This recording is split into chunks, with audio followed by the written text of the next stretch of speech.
ನಮಸ್ತೆ ಸ್ನೇಹಿತರೆ, ಆರೋಗ್ಯದ ಅಡುಗೆಗೆ ನಿಮ್ಮೆಲ್ಲರಿಗೂ ಸ್ವಾಗತ. ಬನ್ನಿ ಇವತ್ತು ಸಬ್ಬಕ್ಕಿ ಉಪ್ಪಿಟ್ಟು ಮಾಡೋದು ಹೇಗೆ ಅಂತ ನೋಡೋಣ. ತುಂಬಾ ರುಚಿಯಾಗಿರುತ್ತೆ. ಇದು ತಂಪು ಕೂಡ, ಹಾಗೆ ನಾವು ಇದನ್ನು ಉಪವಾಸಕ್ಕೂ ಸಹ ಬಳಸ್ಬೋದು. ಏಕಾದಶಿ ಉಪವಾಸಕ್ಕೆ, ಶಿವರಾತ್ರಿ ಉಪವಾಸಕ್ಕೆ, ನಾವು ಉಪವಾಸ ಮಾಡೋ ದಿನ ಎಲ್ಲ ಈ ಸಬ್ಬಕ್ಕಿ ಉಪ್ಪಿಟ್ಟು ಕೂಡ ತಿನ್ಬೋದು. ತಿನ್ನೋದಕ್ಕೂ ಕೂಡ ತುಂಬ ರುಚಿಯಾಗಿರುತ್ತೆ, ಮಾಡೋದು ಕೂಡ ತುಂಬ ಸುಲಭ. ಬನ್ನಿ ಇದನ್ನು ಹೇಗೆ ಮಾಡೋದು ಅಂತ ನೋಡೋಣ. ನಾನು ಇದನ್ನು ಮಾಡೋದಕ್ಕೆ ಇಲ್ಲಿ 1/4 kg ಸಬ್ಬಕ್ಕಿನ ತೊಗೊಂಡಿದ್ದೀನಿ. ಈ ಸಬ್ಬಕ್ಕಿನ ನಾನಿವಾಗ ಸ್ವಚ್ಛವಾಗಿ ತೊಳಿತಾ ಇದ್ದೀನಿ, ಯಾಕೆಂದರೆ ಇದರಲ್ಲಿ ಹಿಟ್ಟಿನ ಅಂಶ ಇರುತ್ತೆ ಸ್ವಲ್ಪ, ಅದು ಪೂರ್ತಿ ಹೋಗಬೇಕು. ಇದನ್ನು ಸ್ವಚ್ಛವಾಗಿ ತೊಳೆದು ನೀರು ತೆಗೆದು ಇವಾಗ ಮತ್ತೆ ಇನ್ನೊಂದು ಸ್ವಲ್ಪ ನೀರು ಹಾಕ್ತಾಯಿದ್ದೀನಿ. ಇದು ಮುಳುಗೋ ಅಷ್ಟು ನೀರನ್ನು ಹಾಕ್ಕೋಬೇಕು, ತುಂಬ ಜಾಸ್ತಿ ನೀರು ಹಾಕ್ಕೋಬಾರ್ದು, ಮುದ್ದೆ ಥರ ಆಗಿಬಿಡುತ್ತೆ. ನೋಡಿ, ಇದು ಮುಳುಗಬೇಕು ಅಷ್ಟೇ, ಮುಳುಗಿ ಮೇಲೆ ಒಂದು 1/4 ಇಂಚ್ ಬರ್ಬೋದು ಅಷ್ಟೇ, ಜಾಸ್ತಿ ನೀರು ಹಾಕ್ಕೋಬಾರ್ದು. ಈಗ ಇದನ್ನು ನಾನು ಒಂದು 8 ತಾಸು ನೆನೆಸಿ ಇಡ್ತಾಯಿದ್ದೀನಿ. 8 ತಾಸು ಆದಮೇಲೆ ತೆಗಿತಾ ಇದ್ದೀನಿ. ನೋಡಿ ಎಷ್ಟು ಚೆನ್ನಾಗಿ ಅರಳಿಕೊಂಡು ಬಂದಿದೆ, ಉಬ್ಕೊಂಡು ನೀರೆಲ್ಲ ಸರಿಯಾಗಿ ಇಂಗ್ಕೊಂಡಿದೆ. ಅಷ್ಟು ನೀರು ಹಾಕಿದ್ರೆ ಸಾಕಾಗುತ್ತೆ, ಅದಕ್ಕಿಂತ ಜಾಸ್ತಿ ಹಾಕೋಕ್ಕೆ ಹೋಗಬಾರ್ದು. ನೋಡಿ, ಇವಾಗ ಉಪ್ಪಿಟ್ಟು ಮಾಡೋಕ್ಕೆ ಸಬ್ಬಕ್ಕಿ ರೆಡಿಯಾಗಿದೆ. ಉದುರಾಗಿ ಕೂಡ ಇದೆ, ಎಲ್ಲೂ ಜಾಸ್ತಿ ನೆಂದು ಮೆತ್ತಗಾಗಿಲ್ಲ. ಆನಂತರ ಇದನ್ನು ಮಾಡೋದಕ್ಕೆ ಮೊದಲು ಒಂದು ಮಿಕ್ಸರ್ ಜಾರ್ಗೆ ನಾವು ಒಂದು 5 ರಿಂದ 6 ಹಸಿಮೆಣಸಿನ್ಕಾಯಿನ ಹಾಕೋತಾ ಇದ್ದೀನಿ. ಆನಂತರ 1 ಹಿಡಿಯಷ್ಟು ಕೊತ್ತಂಬರಿ ಸೊಪ್ಪನ್ನು ಹಾಕೋತಾ ಇದ್ದೀನಿ. ಆನಂತರ 3 ಟೀ ಚಮಚದಷ್ಟು ಜೀರಿಗೆನ ಹಾಕೋತಾ ಇದ್ದೀನಿ. ಇಷ್ಟನ್ನು ಮಾತ್ರ ಹಾಕ್ಕೊಂಡು ಇದನ್ನು ನಾವು ತರ್ತರಿಯಾಗಿ ರುಬ್ಕೋಬೇಕು. ಒಂದು ಸ್ವಲ್ಪ ಕರಿಬೇವು ಕೂಡ ಹಾಕ್ಕೊಂಡಿದ್ದೀನಿ. ನೋಡಿ, ತರ್ತರಿಯಾಗಿ ರುಬ್ಕೋಬೇಕು, ತುಂಬ ಪೇಸ್ಟ್ ಮಾಡಬಾರ್ದು ಮತ್ತು ನೀರು ಹಾಕಬಾರ್ದು. ಇದಕ್ಕೆ ಹಾಗೇ ರುಬ್ಕೋಬೇಕು, ಈ ಥರ ತರ್ತರಿಯಾಗಿ. ಆನಂತರ ನಾನಿಲ್ಲಿ ಮಧ್ಯಮ ಗಾತ್ರದ 2 ಆಲೂಗೆಡ್ಡೆನ ಸಿಪ್ಪೆ ತೆಗೆದು ಸಣ್ಣದಾಗಿ ಹೆಚ್ಚಿಟ್ಕೊಂಡಿದ್ದೀನಿ. ಇದು ಒಳ್ಳೆ ರುಚಿ ಕೊಡುತ್ತೆ ಸಬ್ಬಕ್ಕಿ ಉಪ್ಪಿಟ್ಟಿಗೆ.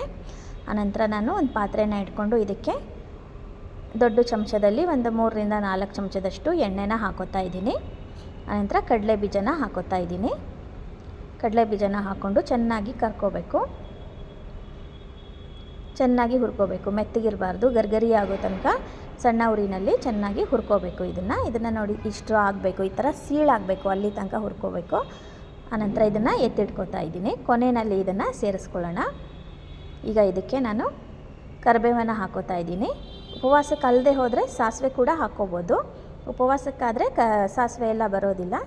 ಆನಂತರ ಕರಿಬೇವು ಹಾಕ್ಕೊಂಡು ಈಗ ರುಬ್ಬಿಟ್ಕೊಂಡಿದ್ವಲ್ಲ ಆ ಮಸಾಲೆನ ಹಾಕೋತಾ ಇದ್ದೀನಿ.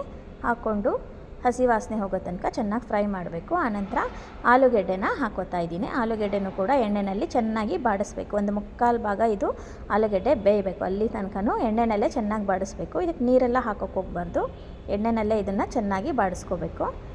ಈ ಥರ ಕೈ ಆಡಿಸ್ತಾನೇ ಇರಬೇಕು. ಆನಂತರ ಈಗ ನೋಡಿ, ಆಲೂಗೆಡ್ಡೆ ಎಲ್ಲ ಚೆನ್ನಾಗಿ ಫ್ರೈ ಆಗಿದೆ. ಇವಾಗ ನಾವು ಸಬ್ಬಕ್ಕಿನ ಪೂರ್ತಿಯಾಗಿ ಹಾಕೋತಾ ಇದ್ದೀನಿ. ಉರಿನ ಸ್ವಲ್ಪ ಸಣ್ಣ ಇಟ್ಕೊಂಡಿರಬೇಕು. ಆನಂತರ ಇದಕ್ಕೆ ಕಡಲೆ ಬೀಜನೂ ಹಾಕೋತಾ ಇದ್ದೀನಿ. ಅರ್ಧ ಕಾಯಿ ತುರಿಯಷ್ಟು ಕಾಯಿ ತುರಿನ ಹಾಕೋತಾ ಇದ್ದೀನಿ. ರುಚಿಗೆ ತಕ್ಕಷ್ಟು ಉಪ್ಪನ್ನು ಸಹ ಹಾಕೋತಾ ಇದ್ದೀನಿ. ಆನಂತರ ಒಂದು ಅರ್ಧದಷ್ಟು ನಿಂಬೆಹಣ್ಣನ್ನು ಹಾಕ್ಕೋಬೇಕು. ಆನಂತರ ಇದನ್ನು ಚೆನ್ನಾಗಿ ಮಿಕ್ಸ್ ಮಾಡ್ಕೋಬೇಕು. ಇವಾಗ ಮಸಾಲೆ ಎಲ್ಲ ಕಡೆ ಹತ್ತೋ ಥರ ಚೆನ್ನಾಗಿ ಮಿಕ್ಸ್ ಮಾಡ್ಕೋಬೇಕು. ಉರಿ ಮಾತ್ರ ಸಣ್ಣ ಇಟ್ಕೊಂಡಿರಬೇಕು, ಇಲ್ಲಾಂದರೆ ತಳದಲ್ಲಿ ಸಬ್ಬಕ್ಕಿ ಹತ್ತೋಗುತ್ತೆ. ಆನಂತರ ಇದಕ್ಕೆ ನಾನು ಸ್ವಲ್ಪ ಶೇಂಗಾ ಪುಡಿನ ಹಾಕೋತಾ ಇದ್ದೀನಿ. ಇಷ್ಟೆಲ್ಲ ಹಾಕ್ಕೊಂಡು ಚೆನ್ನಾಗಿ ಮಿಕ್ಸ್ ಮಾಡ್ಕೋಬೇಕು. ಪೂರ್ತಿ ಎಲ್ಲ ಕಡೆ ಮಸಾಲೆ ಹತ್ತೋ ತನಕ ಮಿಕ್ಸ್ ಮಾಡಿ ಇದನ್ನು ಸಣ್ಣ ಉರಿ ಇಟ್ಬಿಟ್ಟು ಮುಚ್ಚಳನ ಮುಚ್ತಾ ಇದ್ದೀನಿ. ನೋಡಿ, ಒಂದು 2 ನಿಮಿಷ ಇದು ಚೆನ್ನಾಗಿ ದಮ್ ಬೇಕು. ಉರಿ ಸಣ್ಣ ಇರಬೇಕು, ಜೋರು ಉರಿ ಮಾತ್ರ ಇಡಬಾರ್ದು. 2 ನಿಮಿಷ ಆದಮೇಲೆ ತೆಗಿತಾ ಇದ್ದೀನಿ. ಎಲ್ಲ ಕಡೆ ಚೆನ್ನಾಗಿ ಅರಳ್ಕೊಂಡು ಹೊಂದ್ಕೊಂಡಿದೆ ಮಸಾಲೆ ಎಲ್ಲ. ನೋಡಿ, ತುಂಬಾ ರುಚಿಯಾಗಿರುತ್ತೆ. ಆಲೂಗೆಡ್ಡೆ ಬಾಯಿಗೆ ಸಿಗ್ತಾ ಇದ್ದರೆ ತುಂಬಾ ಚೆನ್ನಾಗಿರುತ್ತೆ. ಈ ವಿಧಾನದಲ್ಲಿ ನೀವು ಒಂದು ಸರಿ ಟ್ರೈ ಮಾಡಿ. ಉಪವಾಸದ ದಿನವೂ ಇದನ್ನು ತಿನ್ಬೋದು. ಇದಕ್ಕೆ ಸಾಸಿವೆ ಇದನ್ನೆಲ್ಲ ನಾವೇನೂ ಹಾಕಿಲ್ಲ, ಉಪವಾಸಕ್ಕೆ ಬೇಕಾದಂಗೆ ಉಪ್ಪಿಟ್ಟಿನ ರೆಡಿ ಮಾಡಿರೋದು.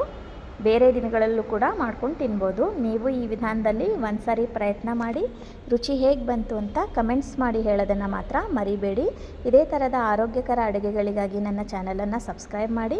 ಮತ್ತೆ ಇನ್ನೊಂದು ಆರೋಗ್ಯದ ಅಡುಗೆಯೊಂದಿಗೆ ನಿಮ್ಮನ್ನೆಲ್ಲ ಭೇಟಿಯಾಗ್ತೀನಿ. ಅಲ್ಲಿವರೆಗೂ ನಮಸ್ಕಾರ. ಈ ವಿಡಿಯೋ ನೋಡಿದ್ದಕ್ಕಾಗಿ ನಿಮ್ಮೆಲ್ಲರಿಗೂ ಧನ್ಯವಾದಗಳು.